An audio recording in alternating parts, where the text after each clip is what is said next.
Hello guys, welcome to my channel educational resource. आज हम इस वीडियो में चाइल्ड एब्यूज़ के बारे में समझेंगे। चाइल्ड एब्यूज़ होता क्या है, उसका इंट्रोडक्शन, टाइप्स, इम्पैक्ट, क्या क्या बच्चों के ऊपर उनका इम्पैक्ट पड़ता है और हमें इस चीज़ से निकलने के लिए कौन कौन सी चीज़ें प्रोटेक्ट कर सकती हैं, आज हम उनको समझेंगे। तो अभी तक जिसने मेरे चैनल को लाइक और सब्सक्राइब नहीं किया है तो प्लीज़ लाइक एंड सब्सक्राइब करें, जिससे मेरे नोटिफिकेशंस आप तक पहुंचते रहें। आइए वीडियो को स्टार्ट करते हैं। इंट्रोडक्शन की तरफ चलते हैं। तो इंट्रोडक्शन बात करता है child abuse is a step emotional, physical, economic and social maltreatment method out of the to a person below the age of 18 years, and it is globally prevalent phenomena। Means जो child abuse है वो एक हमारा ध्यान देने वाला issue है, ठीक है, जो कि क्या चाइल्ड के प्रति बहुत ही ज़्यादा हार्मफुल बिहेवियर करना। किस टाइप का बिहेवियर करना? इमोशनली, फिज़िकली, इकोनॉमिकली, सेक्सुअल मैल ट्रीटमेंट मैथड। मतलब जो ये सारी जो चीज़ें हैं जो मेनली इसेंशियल हैं एक चाइल्ड एब्यूज़ को हार्मफुल करने के लिए, तो ये सारी चीज़ें बताई हैं, ठीक है। एक हार्मफुल बिहेवियर करना या हार्मफुल एक्शन लेना किसके प्रति? चाइल्ड के लिए, चिल्ड्रन के लिए, जो कि कितनी एज के हैं? बिलो द एज ऑफ 18 है, जो 18 साल से कम एज के हैं, उन बच्चों के ऊपर ये सारी चीज़ें करना, ठीक है, हार्मफुल एक्शन लेना, उसी को हम बोलते हैं चाइल्ड एब्यूज़, ठीक। The problem of the child abuse and the human right violation is one of the most critical matter on the international human rights agenda. Means जो हमारा चाइल्ड एब्यूज़ एक प्रॉब्लम है जो कि ह्यूमन राइट का violation, obviously जो बच्चा है, जो चाइल्ड है, उसका एक ह्यूमन राइट, अभी तक जिसने ह्यूमन राइट की वीडियो नहीं देखी हो तो प्लीज़ आप मेरे चैनल पे जाके ह्यूमन राइट की वीडियो देख सकते हैं, आप वहाँ समझ सकते हैं ह्यूमन राइट्स क्या होता है। तो ह्यूमन राइट का वॉल्यूशन अगर होता है हर एक बच्चे के लिए, हर एक बॉडी के लिए, अगर वहाँ वॉल्यूशन होता है तो ये हमारे एक क्रिटिकल मैटर बनता है, एक ध्यान देने वाला इशू बनता है, ठीक है। चाइल्ड के प्रति जो भी हार्मफुल बिहेवियर हो रहे हैं, एक्शन हो रहे हैं, उसको इंटरनेशनल ह्यूमन राइट एजेंडा उस लेवल पे ले जाना, तो उसी को हम चाइल्ड एब्यूज़ बोलते हैं। तो ये हमारा एक इंट्रोडक्शन हो गया। अब बात करते हैं हम इसके टाइप्स की। तो टाइप्स में हमारे चाइल्ड एब्यूज़ में पहला है फिज़िकल एब्यूज़, जो कि 28% मोस्टली होता है। इमोशनल एब्यूज़, अदर एब्यूज़ भी हैं, ठीक है। इसके अंदर मेंटल, सेक्सुअल एब्यूज़, नेगलेक्ट और शेक बेबी सिंड्रोम। तो ये हमारे कुछ टाइप्स हो गए जो कि किसके अंदर आते हैं? चाइल्ड एब्यूज़ के अंदर आते हैं। हम अपना पहला टाइप समझते हैं कि फिज़िकल एब्यूज़ एक्चुअल में होता क्या है, ठीक। तो physical abuse is A physical injury upon A child, मतलब चाइल्ड को हार्मफुल इंजरी पहुंचाना, ठीक है, मारना, जो मारा जा रहा है, ठीक है। मीन्स इसके अंदर कौन कौन सी चीज़ें आती हैं? हीटिंग करना, ठीक है, मारना, बर्निंग करना, जलाना, पंचिंग करना, बीट करना, और otherwise harming a child, harm करना, ठीक है, इंजरी पहुंचाना। तो ये सारे हमारे फिज़िकल एब्यूज़ के अंदर आते हैं, ठीक है, जिससे जो कि बच्चा इन चीज़ों से, इन बिहेवियर से, इन एक्शन से जो बच्चे को हार्मफुल हो रहा है, हार्मफुल किया जा रहा है, ठीक है। सेकंड बात करता है हमारा सेक्सुअल एब्यूज़ के बारे में। Inappropriate sexual behaviour with a child on a older child to a younger one. Means जो अपनी एज से बड़े हैं, जो ओल्डर चाइल्ड हैं, ठीक, वो किसी यंगर वन, जो कि 18 साल से कम उम्र के बच्चों को अगर कोई भी सेक्सुअल हार्म पहुंचाता है, उसी को हम सेक्सुअल बिहेवियर कहते हैं। फॉर एग्जांपल, फ्लूडिंग करना, इंसिस्ट करना, एक्चुअल फोर्स्ड करना, इंटरकोर्स, रेप, ईटीसी। ये सारी चीज़ों की ये एग्जाम्पल हैं किस चीज़ के? सेक्सुअल एब्यूज़ के। किसी भी बच्चे को फोर्स करना, इंटरकोर्स करना, जो कि 18 ईयर्स से कम एज के बच्चों के साथ किया जाता है।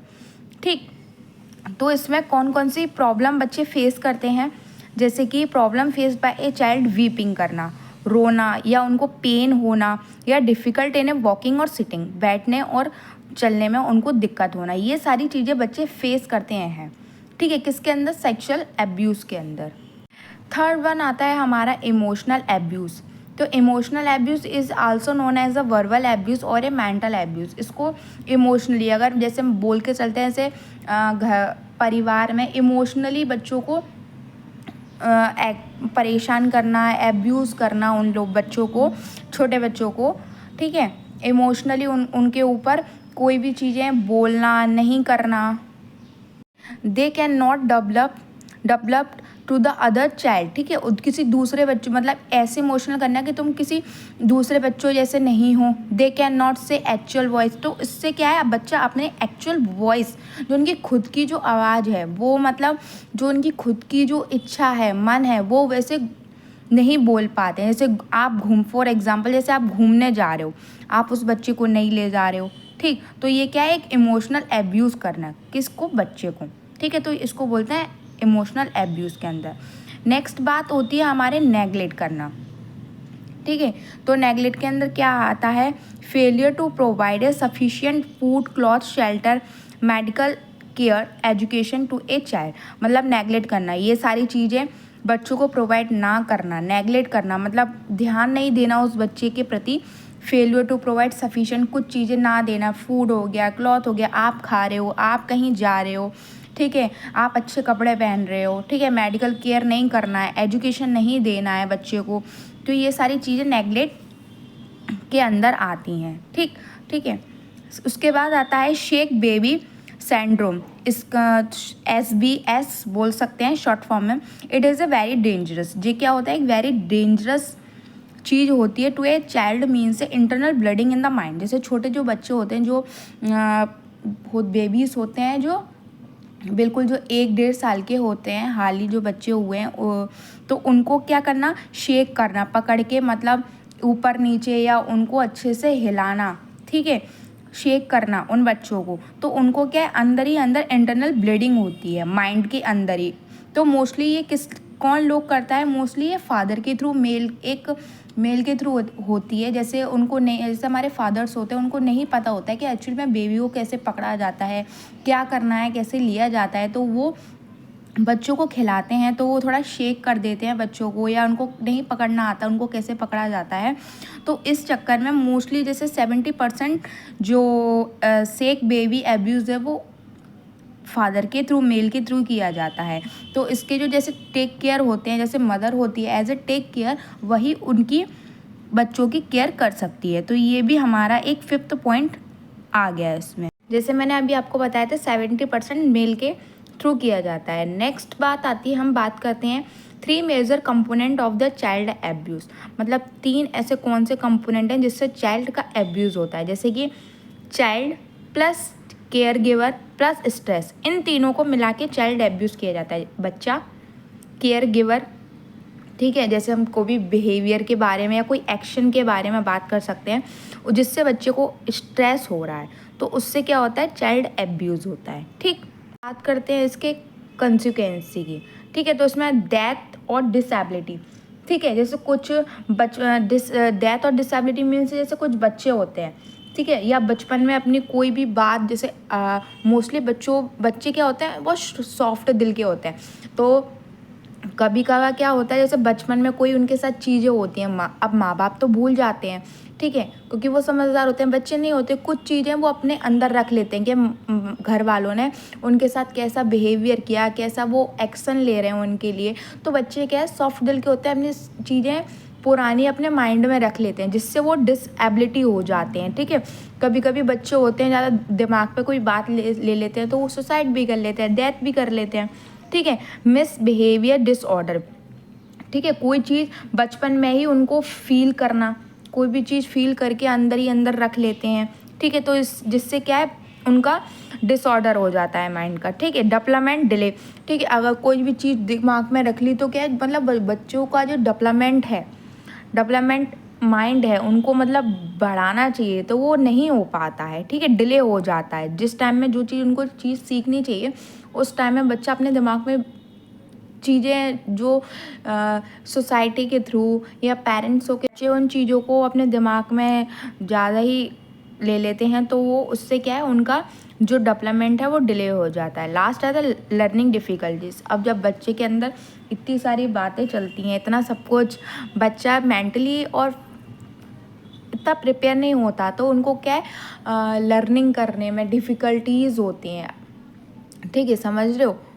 तो ये हमारा कंसिक्वेंस होगा। आज करते हैं, इसमें एक क्वेश्चन अराइजिंग होता है that what factors can help protect all the child teens from becoming suicide. अब जो बच्चे सुसाइड कर लेते हैं, ठीक है, अगर जिन बच्चों के साथ चाइल्ड एब्यूज़ हो रहा है उस चक्कर में वो बच्चे क्या करते हैं सुसाइड कर ले, तो इन चीज़ों को कैसे रोका जा सकता है, इनको कैसे प्रोटेक्ट किया जा सकता है, ठीक है। उन strong support network of friend and family peers group means जो बच्चे हैं, ठीक है, तो सुसाइड से बचने के लिए उनको क्या करना है, फैमिली का सपोर्ट होना चाहिए। सबसे पहले फैमिली का सपोर्ट होना चाहिए उस बच्चों को, फ्रेंडों का सपोर्ट होना चाहिए। अच्छे फ्रेंड्स बनाओ, नेटवर्क अच्छी रखो फ्रेंड्स के साथ, ठीक है, स्ट्रॉन्ग ग्रुप बनाओ अपना, ठीक है। सेकंड आता है स्किल इन सॉल्विंग प्रॉब्लम, ठीक है, प्रॉब्लम को सॉल्व किया जाए, ठीक है, जिससे बच्चे ज़्यादा स्ट्रेस ना लें, ठीक है। इफ़ेक्टिव मेडिकल ट्रीटमेंट देखना, ठीक है। अगर बच्चे डिसऑर्डर हैं, डिसेबिलिटी हैं, तो पेरेंट्सों की वहाँ जिम्मेदारी बनती है कि अपने बच्चों को मेडिकल ट्रीटमेंट दें, ठीक है, जिससे वो इन चीज़ों से सरवाइव ना करें, ठीक है, उनके स्ट्रेस पे ध्यान दें। नेक्स्ट बात आती है वार्निंग साइन सिस्टम। अच्छा, वार्निंग साइन कौन कौन से होते हैं, जैसे changing in eating and sleeping habits. पेरेंट्सों को मोस्टली इन चीज़ों पे ये जो वार्निंग साइन है जो मैं बता रही हूँ, उन चीज़ों पर पेरेंट्सों को मोस्टली ध्यान देना चाहिए अपने बच्चों के ऊपर। जैसे changing in eating and sleeping habits. कुछ बच्चे होते हैं मतलब स्ट्रेस के चक्कर में अपना खाना नहीं खाते सही से, स्लीपिंग आराम से रात को सोना, ठीक है, पेरेंट्स ध्यान नहीं देते हैं, बच्चे अपने फ़ोन में लगे रहते हैं, ठीक है, पूरा रूटीन चेंज करना उनका। डिप्रेशन, कोई ना कोई बात को दिमाग में सोचना, डिप्रेशन होना, उनके साथ जो भी घर में जो बिहेवियर हो रहा है, या मोस्टली चेक करना चाहिए पेरेंट्सों को, कहीं उसके साथ स्कूल में कोई बिहेवियर तो नहीं हो रहा गलत, ठीक है, हार्मफुल कोई चीज़ें तो नहीं कर रहा है वो, ठीक है, बच्चा क्यों डिप्रेशन में जा रहा है, तो ये भी एक कारण हो सकता है। Drug and alcohol abuse. अगर बच्चा ड्रग्स ले रहा है, एल्कोहल ले रहा है, उस पर ध्यान देना चाहिए। लॉस ऑफ स्पीक, ठीक है, बोलने में असमर्थ है, बोल नहीं पा रहा है, दे कैन नॉट से एक्चुअल वॉइस, ठीक है, किसी से भी पेरेंट्सों की, तो बच्चों को इस पर भी पेरेंट्सों को इस पर भी ध्यान देना चाहिए, ठीक है। अपना वक्त थोड़ा टाइम अपने बच्चों को देना चाहिए, जिससे कि वो अपनी एक्चुअल। अब एक बात बताओ, बच्चे किससे बोलेंगे, अपने घर परिवार वालों से ही तो बोलेंगे ना, तो उनको सुनना चाहिए, ठीक। नेक्स्ट बात करते हैं, small amount of prevention can go a long way with support from family, friends and professional treatment. Those who are considered suicide can be restored to health, ठीक। जो मैंने आपको अभी बताया, इन सारी चीज़ों को रोकना, इन सबको प्रोटेक्ट करना, ये किसकी जिम्मेदारी है, फैमिली फ्रेंड्स की जिम्मेदारी है, ठीक है। प्रोफेशनल ट्रीटमेंट करना अपने बच्चों को, ठीक है, उनकी हेल्थ पर ध्यान देना, ये सारी चीज़ें हमारे चाइल्ड एब्यूज़ को रोक सकती हैं, ठीक। हमारा टॉपिक चाइल्ड एब्यूज़ यहाँ कंप्लीट होता है। अगर वीडियो पसंद आई हो तो प्लीज़ लाइक और सब्सक्राइब करो, ठीक। कमेंट्स कर सकते हैं अगर आपको कोई भी टॉपिक कवर करना हो तो प्लीज़ चैनल को अभी सब्सक्राइब करो। Thank you for watching.